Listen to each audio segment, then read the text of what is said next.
بسم اللہ الرحمن الرحیم۔ گمنام ہیرو کے معزز ناظرین السلام علیکم۔ دوستو لائک ضرور کر دیا کریں، شکریہ۔ آئیے چلتے ہیں کہانی کی طرف۔ میں جانتا تھا میں جس جگہ کی بات کر رہا ہوں وہاں انگریزوں کی بادشاہی کا کوئی اثر و رسوخ نہیں تھا۔ پٹھان اگر ان سے پیشگی رقم لے کر ہضم کر جاتے اور ان کا میجر زندہ یا مردہ واپس بھی نہ کرتے تو انگریز ان کے خلاف اس کے سوا کوئی کارروائی نہیں کر سکتے تھے کہ 2 جہاز بھیج کر بمباری کروا دیں۔ میں نے میجر ویسٹ میکارٹ کو بتایا کہ اس کی زندگی خطرے میں ہے۔ وہ پھر بھی مطمئن تھا کہ اس کی حکومت اسے پٹھانوں کے رحم و کرم پر نہیں چھوڑے گی۔ میں نے اسے بتایا کہ جب پٹھان آخری فیصلہ کر لیں گے تو اسے کوئی مہلت نہیں دیں گے، وہ جہاں ہوگا وہیں اسے بغیر اطلاع کے گولی مار دیں گے۔ میجر ویسٹ میکارٹ گہری سوچ میں کھو گیا، اس کا سر جھکا ہوا تھا۔ میجر صاحب، میں نے اسے کہا، معلوم ہوتا ہے آپ فرار سے ڈرتے ہیں، میں آپ کے ساتھ چلوں گا۔ میرے پاس رائفل ہے، 2 خنجر ہیں۔ میں یہی سوچ رہا ہوں کہ اپنی جان بچانے کے لیے تمہاری جان کو خطرے میں کیوں ڈالوں۔ میجر ویسٹ میکارٹ نے کہا، اگر مجھے یہاں سے فرار ہونا ہے تو میں اکیلا نکلوں گا۔ پھر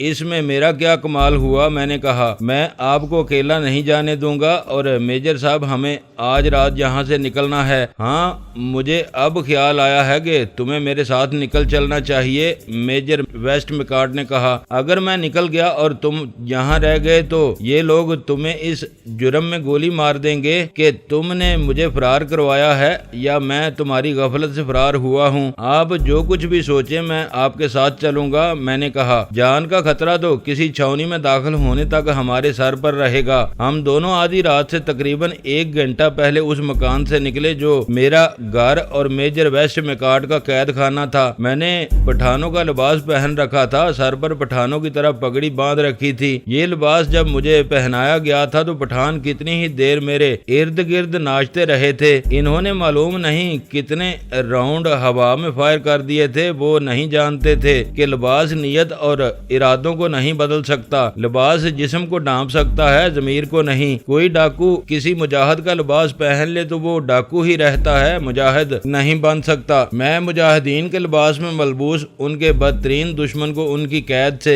نکال کر لے جا رہا تھا۔ میجر کا قد مجھ سے 1.5-2 انچ چھوٹا ہوگا۔ پٹھانوں نے کپڑوں کا دوسرا جوڑا جو مجھے دیا تھا وہ میں نے اس انگریز میجر کو پہنا دیا تھا۔ اس کے سر پر پگڑی لپیٹ دی تھی۔ ہم دونوں کے کندھوں پر ایک چادر تھی۔ ہم جب وہاں سے نکلے اس وقت پٹھان موت جیسی نیند میں بے سدھ پڑے تھے۔ پٹھانوں کے پاس بیڑیوں جیسی نسل کے خونخوار کتے ہوا کرتے تھے، لیکن چند گھروں کی جس بستی میں رہتا تھا وہاں ایک بھی کتا نہیں تھا۔ میں نے کتوں کا ذکر اس لیے کیا ہے کہ ایک روز میں نے کسی دوسرے گاؤں کے ایک پٹھان کے ساتھ ایسا کتا دیکھا تھا۔ میں نے اپنے بڑے پیارے دوست مخمل خان سے پوچھا تھا کہ یہ کتے کوئی کام بھی کرتے ہیں یا نہیں؟ اگر ہمارے کتوں کا کام دیکھنا چاہتے ہو تو اس فرنگی میجر سے کہو کہ یہ رات کو یہاں سے بھاگ جائے۔ مخمل خان نے کہا تھا، تم دیکھنا کہ ہمارے کتے دوسرے دن اسے پکڑ کر لے آئیں گے۔ تم اپنے جسم کی بو کو نہیں جانتے، تم کہیں چلے جاؤ، ہمارے کتے تمہاری بو پر تم تک پہنچ جائیں گے۔ ہم جس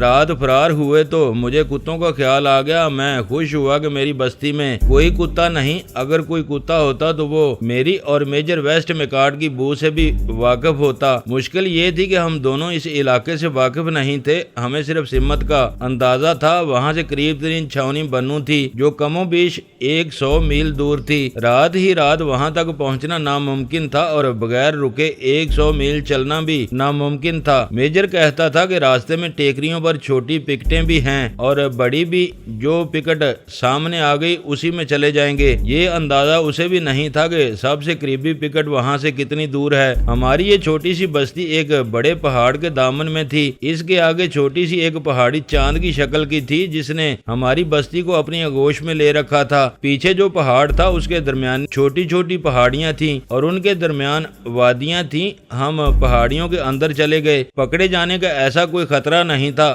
نہ وہاں پٹھانوں کی کوئی گشتی پارٹی ہوتی تھی، نہ وہاں کسی گاؤں میں چوکیدار ہوتا تھا اور نہ ہی باہر کوئی گشتی پہرا اندھیرا ہوتا تھا، ہم چلتے جا رہے تھے۔ میں پہلے آپ کو بتا چکا ہوں کہ وہ علاقہ سرسبز تھا، گھاس اور جھاڑیاں بہت تھیں اور کہیں کہیں درخت بھی تھے، پتھروں پر چلنا آسان نہ تھا، پھر بھی ہم جس قدر تیز چل سکتے تھے چلتے گئے۔ 1.5-2 میل پہاڑوں کے اندر چل کر ہمیں وہاں سے نکلنے کا ایک راستہ مل گیا۔ پہاڑ سے ڈھلان شروع ہوتی تھی جو کوئی 1 میل آگے جا کر چھوٹے سے ایک دریا میں ختم ہوتی تھی۔ یہ برساتی دریا تھا، وہ موسم چونکہ برسات کا نہیں تھا اس لیے اس میں پانی جو کناروں کے ساتھ ساتھ بہ رہا تھا مشکل ٹخنوں تک گہرا تھا۔ ہم ڈھلان سے اترتے اترتے دریا کے پاٹ میں اتر گئے۔ اس کے کنارے اتنے اونچے تھے کہ میرے قد کا آدمی بھی چھپ جاتا تھا۔ رات کو کوئی ایسا خطرہ نہیں تھا کہ دور سے ہمیں کوئی دیکھ لے گا، خطروں کا امکان دن کے وقت تھا۔ میجر نے مجھے کہا کہ صبح ہونے تک ہمیں بہت دور نکل جانا چاہیے۔ میجر ویسٹ میکارڈ نے مجھے اچانک روک لیا اور کہا کہ میں اس کے ساتھ اور آگے نہ جاؤں۔ وہ مجھے بچانا چاہتا تھا، حالانکہ پہلے بات ہو چکی تھی کہ میں اگر واپس جاتا تو بھی پٹھان مجھے گولی مار دیتے۔ کچھ اور آگے گئے تو میں نے اسے اسی طرح اچانک روک لیا جس طرح اس نے مجھے روکا تھا۔ مجھے نہ جانے کیوں ایک خیال آ گیا تھا۔ کیا بات ہے جوان؟ میجر ویسٹ میکارڈ نے مجھ سے پوچھا۔ صاحب بہادر، میں نے اسے کہا، آپ میرے بادشاہ ہیں، میں آپ کا غلام ہوں، لیکن میں آپ کو اس لیے فرار نہیں کرا رہا کہ آپ انگریز بادشاہ ہیں اور بادشاہ کی جان کا بچانا غلام کا فرض ہے، میں کوئی اور فرض ادا کر رہا ہوں۔ انگریز میجر ہنس پڑا۔ اس کی ہنسی میں بادشاہوں والا تاثر نہیں تھا، وہ آخر انسان تھا۔ میرے ہاتھ میں رائفل تھی، میں چاہتا تو اسے گولی مار دیتا۔ اس نے ہنس کر شاید یہ کہنا چاہا تھا کہ وہ اپنے آپ کو بادشاہ اور مجھے غلام نہ سمجھتا۔ ہم تمہیں انعام دلائیں گے، میجر نے کہا۔ ہماری بادشاہی سے تمہیں اتنا انعام ملے گا جتنا کسی ہندوستانی کو کبھی نہیں ملا۔ صاحب بہادر، میں نے اس کے کندھے پر ہاتھ رکھ کر کہا، مجھے انعام کی بھی ضرورت نہیں۔ اگر ہم کسی چھاونی میں زندہ پہنچ گئے تو مجھے صرف یہ کہہ دینا کہ جاؤ خانو، تم نے دوستی کا حق ادا کر دیا ہے، بس یہی میرا انعام ہوگا۔ ہم مسلمانوں کو بہت پسند کرتے ہیں، میجر ویسٹ میکارڈ نے کہا۔ چلے چلو، یہاں رکنا ٹھیک نہیں۔ میجر صاحب بہادر، میں نے وہاں سے چلتے ہوئے کہا، آپ مسلمانوں کی بے جا تعریف نہ کریں، مجھے ایسا لگتا ہے جیسے آپ میری خوشامد کر رہے ہیں۔ نہیں محمد خان، میجر نے کہا، ہم کسی کی خوشامد کرنے والے لوگ نہیں۔ ہم یہاں حکومت جو کر رہے ہیں وہ اس لیے کامیابی سے کر رہے ہیں کہ ہم یہاں کی ہر قوم کی اچھائیوں برائیوں اور ہر قوم کی فطرت کو بہت اچھی طرح سمجھتے ہیں۔ مثلا پٹھانوں کو میں اپنا بہت برا دشمن سمجھتا ہوں، لیکن میں پٹھانوں کی تعریف کرتا ہوں کہ ان کا صرف نشانہ ہی پکا نہیں بلکہ وہ زبان کے بھی پکے ہیں۔ میں پٹھانوں کے اصولوں کو پسند کرتا ہوں۔ ہم سکھوں کے متعلق جانتے ہیں کہ وہ لڑنے والی قوم ہے لیکن بے وقوف قوم ہے۔ اگر ایک سکھ بھاگے تو سکھوں کی پوری کمپنی یا پوری کی پوری سکھ ریجمنٹ بھاگ جائے گی۔ ہندو فریب کار قوم ہے۔ ہم ہندو فوجی پر بھروسہ نہیں کرتے، مسلمان وفادار سپاہی ہے، لیکن مسلمان میں یہ وصف بھی ہے کہ وہ باغی ہو جائے تو پھر اس کو سنبھالنا مشکل ہوتا ہے۔ اگر پٹھان تمہاری جگہ مجھے کسی ہندو کے حوالے کر دیتے تو وہ دن رات میری منتیں کرتا رہتا کہ صاحب بہادر بھاگ نہ جانا، میں مارا جاؤں گا۔ صاحب بہادر، میں نے کہا، اگر آپ مجھے برا کہیں گے تو بھی میں آپ کو زندہ واپس پہنچاؤں گا۔ آپ کو اتنی لمبی چوڑی بات کرنے کی ضرورت نہیں تھی، میں نے تمہیں خوش کرنے کے لیے اتنی لمبی بات نہیں کی۔ میجر صاحب نے کہا، میں چاہتا ہوں کہ تم بھی لمبی لمبی باتیں کرو، اس سے یہ فائدہ ہوگا کہ ہمارے دلوں پر جو گھبراہٹ اور تھوڑا تھوڑا ڈر ہے وہ دب جائے گا۔ تم بھی بولو محمد خان، خوب باتیں کرو، تم نے زندگی کا بڑا خطرناک سفر طے کیا ہے، مجھے اس کی کہانی سناؤ۔ صاحب بہادر، میں نے کہا، میری کہانی اتنی سی ہے کہ میں نے آپ کا قانون توڑا ہے، میں نے آپ کا ہوائی جہاز گرایا تھا۔ وہ مجھے بار بار کہتا تھا کہ میں باتیں کرتا چلوں۔ میں جب اسے اپنی مجرمانہ سرگرمیوں کی باتیں سنانے لگا تو میرے ذہن میں ایک سوال اٹھا، اس کے متعلق اس کے ساتھ ابھی بات ہی نہیں ہوئی تھی۔ میجر صاحب بہادر، میں نے کہا، آپ چھاونی یا پکٹ میں پہنچ کر بھی مجھے اپنے ساتھ رکھنا چاہتے ہیں۔ آپ ٹھیک کہتے ہیں کہ میں آپ کو چھاونی میں چھوڑ کر واپس آیا تو پٹھان مجھے مار ڈالیں گے، لیکن میں نے سنا ہے کہ کسی انگریز کا باپ بھی کوئی جرم کرے تو وہ اسے سزا دلائے بغیر نہیں چھوڑتا۔ آپ نے مجھے فرنٹیئر کا راستہ اس لیے دکھایا تھا کہ میں نے آپ کی جان بچائی تھی۔ چھاونی میں جا کر جب آپ دوسرے انگریز افسروں کو میرے متعلق بتائیں گے کہ یہ ایک مفرور ملزم ہے جس نے میری جان بچائی ہے تو کیا وہ افسر مجھے آپ کی طرح بخش دیں گے؟ نہیں،